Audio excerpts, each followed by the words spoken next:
Yan, so andito kami ngayon sa may Gorge Avatar here in Pampanga. And super nice niya. As in, Instagrammable talaga ba hot air dito. Yeah, pero sulit naman kasi maganda yung nature.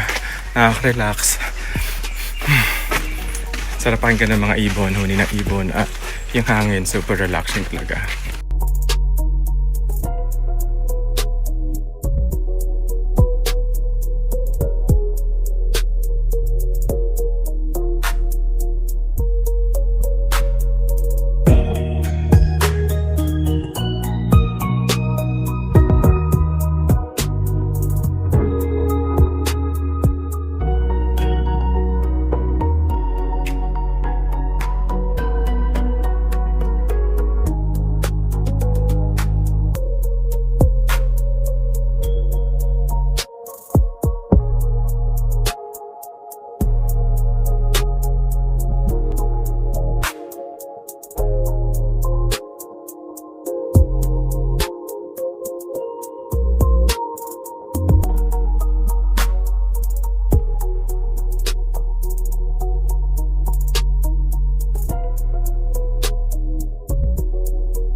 Okay, so dito na yung last part. So makikita nyo dito yung lahar. So papakita ko sa inyo yung lahar.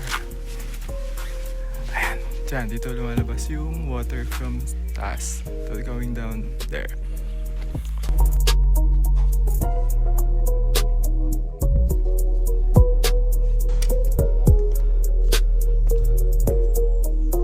Nahuli kayo? Sweeper kami. Doon pa nga sinasin. So, pabalik na kami.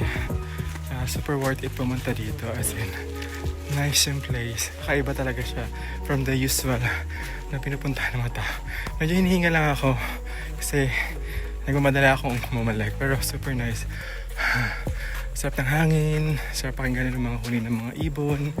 Very relaxing siya. And alam mo yung trekking, maganda siyang gawain kasi nakaka-relax siya actually. Nakakapagod pero nakaka-relax. Alam mo yung peace of mind. Super enjoy pumunta dito sa Avatar Gorge or Gorge Avatar.